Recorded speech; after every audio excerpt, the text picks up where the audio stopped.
Pour ne rien rater de nos programmes, n'oubliez pas de vous abonner à nos 2 chaînes YouTube, le Média TV et le Média 24/7, et d'activer la cloche. Et rebelote, comme dans une mauvaise série qui se répète à l'infini, Macron nous resserre le même scénario. Un Premier ministre illégitime, Sébastien Lecornu, parachuté pour former des alliances et sauver la baraque. Spoiler alerte, le final est déjà écrit. Et c'est un gros navet. Entre gesticulations dignes d'acteurs de seconde zone, compromis tièdes et postures médiatiques seulement calibrées pour le plan de com', le spectateur assiste impuissant à un spectacle où le drame politique se confond avec la comédie involontaire. On n'ose même pas mettre une étoile sur Allociné. Bonjour à toutes et à tous et bienvenue dans le récap. Nous sommes le 17 septembre, à la veille d'un mouvement social qui s'annonce très suivi en France et une grosse épine dans le pied supplémentaire pour le nouveau Premier ministre Sébastien Lecornu qui tente toujours de former un gouvernement et surtout de convaincre les oppositions de ne pas le censurer immédiatement. Sacré challenge pour celui qui était il y a encore une semaine ministre des Armées. Pour calmer les ardeurs de tout le monde, Lecornu tente le dialogue et ouvre en grand le carnet des doléances. Il le sait, pour survivre quelques mois en tant que chef du gouvernement, il va devoir lâcher du lest. Reste à savoir sur quoi exactement. Le week-end dernier, Sébastien Lecornu a sorti son petit kit sédatif en prévision de la grève du 18. Dans la boîte, la promesse de 5000 centres de santé pour lutter contre les déserts médicaux, un rétropédalage en règle sur les jours fériés que Bayrou voulait sacrifier et surtout l'annonce choc, la fin des privilèges à vie pour les anciens premiers ministres. Bref, une belle ordonnance politique pleine de calmants symboliques, histoire d'anesthésier un peu la colère sociale. Alors aujourd'hui, 17 anciens premiers ministres roulent encore aux frais de la princesse, voitures, chauffeurs, secrétariat, protection policière, un service 5 étoiles qui coûte quand même 4,4 millions d'euros par an. Alors pour vous donner une idée, à lui tout seul, Dominique de Villepin a claqué plus de 190 000 euros rien qu'en frais de personnel en 2023. Ça laisse rêveur.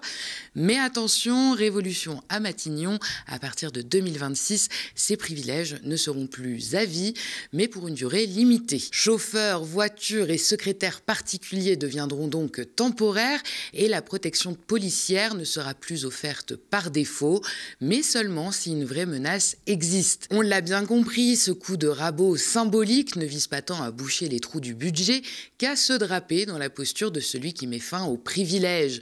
De quoi s'assurer un bon coup de communication et d'ailleurs ça fonctionne puisque toute la presse en parle. Alors les miettes aux Français, c'est fait, reste à en donner aux partis et aux syndicats. C'est le projet de la semaine pour Sébastien Lecornu qui tente toujours donc d'arracher un accord qui lui permette de faire passer le budget sans être censuré dès l'automne. Il a donc rempli son agenda de rendez-vous. Pour se mettre en jambes, il a commencé par rencontrer les représentants du socle commun, son clan issu de la droite et du centre. Puis il a légèrement corsé les choses en recevant les syndicats et le patronat. Reste aujourd'hui à recevoir la gauche et le RN, puis l'Union des droites, le clan de Ciotti, donc pour jeudi. Du côté des syndicats d'abord, les réactions sont très contrastées. Après sa rencontre avec le Premier ministre lundi, Cyril Chabagnier, le représentant de la CFTC, a qualifié l'entretien de plutôt cordial et a salué un Premier ministre à l'écoute. Selon lui, on a le sentiment qu'il est prêt à faire évoluer ce budget. À l'opposé, la secrétaire générale de la CGT, Sophie Binet, a appelé, elle, à amplifier la mobilisation du 18 septembre. Elle n'est pas très convaincue. Pour elle, le Premier ministre parle de rupture dans ses discours, mais n'auront avec rien à l'Élysée. On l'écoute à sa sortie de Matignon. J'ai dit au Premier ministre que s'il ne voulait pas rejoindre le cimetière des premiers ministres qui déborde déjà, il fallait qu'il affiche et qu'il prenne des actes de rupture forts et immédiats. Et la première rupture, c'est l'abrogation de la réforme des retraites. Cette blessure démocratique et social qui ne passe pas et qui est à l'origine de la situation d'instabilité politique actuelle. Il faut abroger cette réforme. Je lui ai dit qu'il fallait aussi évidemment enterrer le musée des horreurs du budget Bayrou, qu'il fallait débloquer des moyens conséquents pour nos services publics, notamment les hôpitaux et les écoles, qu'il fallait augmenter les salaires et les pensions et prendre des mesures pour protéger notre industrie et mettre fin au licenciement. Le Premier ministre a écouté ce que je lui ai dit. Le problème, c'est qu'on n'a pas besoin d'un Premier ministre pour prendre des notes. On a besoin d'un Premier ministre pour apporter des réponses aux besoins et aux exigences des travailleurs et des travailleuses. Et que là, on est vraiment au pied du mur. La CGT ne lâchera donc rien sur la réforme des retraites et visiblement le Premier ministre non plus. Pas plus que sur la taxe Zuckman, pour l'instant du moins, selon les premiers bruits de couloir. Il y a cependant fort à parier que ces sujets reviennent rapidement sur la table des négociations, à commencer par le Parti socialiste qui a ouvert le bal ce mercredi matin en arrivant avec un document sous le bras et pas des moindres, un sondage IFOP commandé par le PS et révélé par le Parisien, montrant que les Français, toutes tendances politiques confondues, soutiendraient massivement les mesures budgétaires proposées par le parti à la rose. Parmi elles, la fameuse taxe Zuckman qui remporte un large plébiscite. 86% des sondés sont favorables à la création de cette taxe de 2% sur les patrimoines supérieurs à 100 millions d'euros, dont 92% de sympathisants Renaissance et 89% de sympathisants LR. Le Premier ministre a cependant déjà fermé la porte à cette taxe, tout en reconnaissant que se posaient des questions de justice fiscale, je le cite. L'exécutif s'entête à répéter qu'elle ferait fuir les investisseurs et qu'elle serait probablement censurée par le Conseil constitutionnel. À peine nommé, le Cornu ferme donc la porte aux Français et déroule le tapis rouge aux millionnaires. Rien de neuf en Macronie. Résultat, les socialistes sont déçus par leur rencontre à Matignon. Ils sont, je cite, restés sur leur faim. On écoute Olivier Faure ce matin au micro de BFM. Ce que Boris lui a dit dans cet entretien, c'est que nous ne croyons pas à une forme de moyenne ou d'équidistance. Ce que nous croyons, c'est qu'il y a des mesures qui sont très majoritaires dans le pays. Et je reviens à ce sondage qui a été publié ce matin, c'est qu'il y a aujourd'hui une majorité très large, y compris parmi les gens qui sont censés soutenir le bloc central, pour la taxe Zuckman, pour la réforme, pour en finir avec la réforme Borne, pour rendre du pouvoir d'achat, notamment à travers ce que nous avons proposé, c'est-à-dire un taux différentiel de CSG qui rendrait du pouvoir d'achat. Je rappelle que c'est 900 € pour une maman qui élève seule ses enfants, c'est 1500 € pour un couple qui gagne 1920 € par salarié. Donc vous voyez bien qu'il y a là matière à avancer pour les Français. Maintenant, on verra ce que le Premier ministre est prêt à entendre. S'il n'est pas prêt à entendre, nous le censurerons. S'il est prêt à reprendre ce que nous avons expliqué, s'il est prêt à faire en sorte que nous sortions de l'état dépressif dans lequel François Bayrou a fait rentrer le pays, eh bien là, il y aura matière à discussion. Alors censure, hors note censure, telle est toujours la question au PS, alors qu'à la France insoumise, la réponse est bien plus tranchée. Le parti de Jean-Luc Mélenchon est le seul à gauche à avoir décliné l'invitation à Matignon. Les insoumis exigent que Sébastien Lecornu se soumette d'abord au vote de confiance de l'Assemblée nationale, comme le veut la tradition, faute de quoi il le menace d'un vote de censure. On écoute Mathilde Panot, la présidente du groupe parlementaire LFI, s'en expliquer sur France Info. Lorsque, en décembre dernier, M. Bayrou nous avait appelé là aussi pour des consultations qui visent à quoi ? À la fois à former un gouvernement, mais aussi à former un budget. Là aussi, nous avions refusé. Pourquoi ? Parce que, comme dans toutes les démocraties, nous demandons au Premier ministre, M. Sébastien Lecornu, de se soumettre au vote de confiance, ou alors nous le soumettrons au vote de censure. Mais pourquoi vous êtes les seuls à refuser d'y aller ? Madame Panot, pourquoi vous êtes les seuls à refuser d'y aller ? Pourquoi vous ne le dites pas les yeux dans les yeux, ça, Sébastien Lecornu ? Comment se fait-il que vous soyez les seuls à refuser d'y aller? Mais parce que nous respectons la dignité du Parlement et la dignité de la démocratie. Comprenez que lorsque vous avez un président de la République qui continue coûte que coûte la même politique qui a été pourtant désavouée par 3 fois dans les urnes. Et il faut comprendre quand même l'ampleur de la chute du gouvernement Bayrou lundi dernier. C'est 2/3 des parlementaires qui ont voté contre la confiance. Donc, il ne peut pas continuer cette même politique, coûte que coûte, avec un déni de démocratie qui est évident vis-à-vis de l'élection précédente. Et comme souvent, pile entre les positions du PS et de LFI, on retrouve les écologistes. Marine Tondelier a quant à elle accepté la rencontre, dit-elle, par courtoisie républicaine, mais estime que Sébastien Lecornu est un Premier ministre illégitime et que tout indique que ses députés le censureront rapidement. On l'écoute sur le plateau de la matinale de TF1. Moi, ce que je vous dis, c'est que je considère que M. Lecornu n'a rien à faire là. Il est illégitime. L'Assemblée nationale est très légitime, même si elle est compliquée à gérer parce qu'elle est très éclatée. Elle est le fruit d'une élection qui a eu lieu il y a un peu plus d'1 an, c'est pas beaucoup, et qui a vu une participation record depuis 1981 en France. Cette Assemblée nationale est légitime, ce gouvernement ne l'est pas. Donc moi, je pense que M. Lecornu ne devrait pas être Premier ministre. Je vais le voir parce que je suis républicaine. Il est fort probable que nous le censurions, sauf si tout d'un coup, il nous explique qu'il trouve honteux les 43 renoncements écologiques auxquels s'est adonné le gouvernement Bayrou. S'il accepte de taxer les hauts patrimoines et pas une petite taxe de je sais pas quoi de 2 milliards, nous on parle bien de la vraie taxe Zuckman, 15 à 25 milliards. C'est pas négociable. Il n'y a pas de discussion possible sur dire... Je viens de vous dire, je ne demande qu'à être surprise, mais j'ai passé l'âge de croire au Père Noël. Ce matin, entre LV et le PCF, Sébastien Lecornu a également rencontré Jordan Bardella et Marine Le Pen, qui sont eux aussi venus avec leurs propositions. Les pistes d'économie du RN sont évidemment à chercher du côté de leurs éternelles obsessions, à savoir la réduction du coût de l'immigration. L'extrême droite veut aussi sabrer dans la contribution de la France au budget de l'Union européenne. Et plus ironiquement, ils veulent également réduire le train de vie de l'État et accentuer la lutte contre la fraude sociale et fiscale. Quand on sait qu'ils ne se gênent pas pour taper dans la caisse du Parlement européen à hauteur de plusieurs millions d'euros, il y a quand même de quoi sourire. En tout cas, Marine Le Pen semble bien décidée à ne rien lâcher. Dans les rangs serrés des députés RN, on murmure que c'est à prendre ou à laisser. Soit il reprend nos propositions, soit on censure.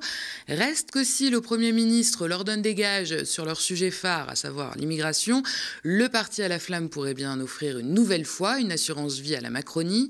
C'est du moins ce que confie en off un député RN à France Info, déclarant, je cite, « Que se passera-t-il si Sébastien Lecornu nous donne potentiellement raison, notamment sur l'immigration. Vis-à-vis de nos électeurs, ce sera compliqué de le censurer. » La girouette s'apprête à tourner. Mais comme toujours, au final, c'est Marine Le Pen qui donnera la consigne finale, sans doute lors de l'examen du budget à l'automne. En attendant, en répondant à l'invitation du Premier ministre, elle s'offre une opération de communication bien rodée, repeignant une fois de plus le RN aux couleurs d'un parti républicain. Pour l'instant, Sébastien Lecornu navigue encore à vue. Seule certitude, il entend construire un budget pro-business pour évidemment coller à la politique de Macron, tout en offrant quelques mesures symboliques au PS pour leur permettre de rentrer dans leur circonscription avec des gains sonnants et trébuchants. Sur la trajectoire de réduction du déficit, Lecornu temporise avec son renoncement à la suppression des 2 jours fériés et il préparerait, se dit-il, d'autres concessions dans la limite évidemment de l'acceptable pour le bloc central, ses alliés. Après une semaine d'exercice, le nouveau Premier ministre marche sur un fil et tente de maintenir l'équilibre entre concessions visibles, posture politique et contrôle du récit médiatique, tout en sachant qu'au moindre faux pas, les oppositions n'auront pas de scrupules à le pousser dans le vide. Mais demain, la pression des citoyens pourrait bien venir chambouler cet exercice de funambulisme politique. Une mobilisation massive est attendue dans toute la France, de l'ordre de celle contre la réforme des retraites en 2023, dit-on. On annonce déjà 250 rassemblements déclarés dans toute la France et une mobilisation globale qui pourrait atteindre les 800 000 manifestants. C'est environ 4 fois plus que lors de la mobilisation citoyenne du 10 septembre. Et puisqu'on parle de la grande journée de mobilisation du 18 septembre, place à quelques informations pratiques. À Paris, le cortège syndical s'élancera à 14h de la place de la Bastille pour allier celle de la nation, en passant par République. En tout, une quarantaine de cortèges syndicaux ont été déclarés pour ce jeudi partout en France. Et je vous le disais, beaucoup de personnes sont attendues dans les rues, environ 800 000, selon les premières estimations évidemment. Et le dispositif policier promet lui aussi d'être massif. Retailleau reprend les mêmes méthodes que pour le 10 septembre, avec environ 80 000 policiers déployés et l'envoi de 24 véhicules blindés sur le terrain, partout en France toujours. Un dispositif policier qui n'est pas sans rappeler ceux des Gilets jaunes. Côté grève, là aussi ça pourrait être bien suivi. La SNCF et la RATP ont annoncé que les intercités TER et métro parisiens ne circuleront pas en dehors des heures de pointe. FO RATP, deuxième syndicat du groupe, estime que le taux de grévistes devrait atteindre les 90% chez les conducteurs de métro et 80% chez les conducteurs de RER. Et de notre côté, nous avons reçu Ahmed Berahal de la CGT RATP sur le plateau du Journal des Luttes. Pour lui, rien ne sert de discuter avec un gouvernement sourd. Il faut, je le cite, le mettre à terre. On l'écoute. Quoi bon aller discuter avec un gouvernement qui vous méprise? À quoi bon quand vous sortez en manif, on vous matraque, on vous insulte et on vous finit en garde à vue? Il n'y a pas besoin de discuter avec ce gouvernement. Pour discuter avec ce gouvernement, il faut le mettre à terre. Et comment on peut le mettre à terre? C'est dans la grève, dans la lutte et les mettre à pied du mur. C'est dans la rue que ça se passe pour faire tomber un gouvernement. C'est pas à l'Élysée, devant des petits fours et un peu de coupe de champagne, que le gouvernement va écouter Sophie Binet. Je veux dire, Sophie Binet, elle devrait plus écouter les gens d'en bas et de dire voilà, c'est notre grève à nous et c'est dehors que ça se passe. C'est pas à l'Élysée. Du côté des écoles, le FSU, SNUIPP, premier syndicat des enseignants du premier degré, donc les maternelles et les primaires, prévoit environ un tiers de grévistes. Les pharmaciens comptent aussi se joindre à la mobilisation. Les organisations syndicales estiment que plus de 90% des officines seront fermées demain.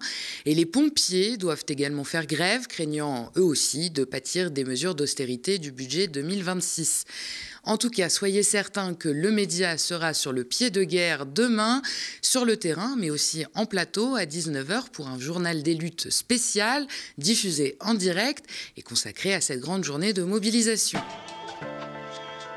On poursuit avec une bonne nouvelle pour une fois. Le polémiste d'extrême droite Éric Zemmour a été définitivement condamné pour des propos racistes tenus en 2019. Mardi 16 septembre, la Cour de cassation a rejeté le pourvoi de l'ex-candidat à l'élection présidentielle de 2022, confirmant ainsi la décision de la Cour d'appel de Paris prononcée en février 2022. Le 28 septembre 2019, lors d'une convention de la droite qui se tenait à Paris et organisée par les proches de Marion Maréchal, Éric Zemmour avait tenu un discours durant lequel il avait évoqué, je le cite, les immigrés colonisateurs, une islamisation de la rue et avait décrit le voile et la djellaba comme, je cite encore, les uniformes d'une armée d'occupation. L'ancien pilier de CNews est donc bel et bien condamné à 15 000 € d'amende et à verser 1 000 € de dommages et intérêts à SOS Racisme ainsi qu'au parti civil. L'Europe commencerait-elle à bouger sur le dossier Israël? Ce matin, la Commission européenne a proposé de taxer les biens importés d'Israël et de sanctionner les deux ministres israéliens d'extrême droite, Ben Gvir, le ministre de la Sécurité nationale, et Smotrich, le ministre des Finances. C'est ce qu'a annoncé Kaja Kallas, la chef de la diplomatie européenne. Elle a déclaré « Je veux être très claire, le but n'est pas de punir Israël, le but est d'améliorer la situation humanitaire à Gaza. Tous les États membres conviennent que la situation à Gaza est intenable, la guerre doit cesser ». Fin de citation. Le problème, c'est que concernant les sanctions aux ministres, il faut l'unanimité pour que celles-ci soient adoptées et seulement 37% des importations seraient concernées par les mesures proposées par la chef de la diplomatie de l'UE. Le temps presse pourtant. À l'heure actuelle, Israël continue son offensive terrestre sur la bande de Gaza. On en est à plus de 200 000 morts, dont 80% de civils. Et pour en savoir plus, je vous invite à voir ou revoir le récap d'hier consacré à cette offensive terrestre, notamment à Gazaville. Merci d'avoir regardé cette nouvelle édition du Récap. N'hésitez pas à nous laisser vos impressions en commentaire si vous nous regardez sur YouTube ou via email si vous nous regardez à la télé. Et n'oubliez pas que pour faire face aux médias des milliardaires et continuer à vous informer, le média a lancé sa riposte, une grande campagne de financement citoyenne. Alors parlez-en autour de vous et si vous le pouvez, rejoignez la lutte sur campagne.lemediatv.fr. Abonnez-vous aussi à nos 2 chaînes YouTube, le Média TV et le Média 24/7 pour ne rien rater de nos programmes. Très bonne soirée sur le Média.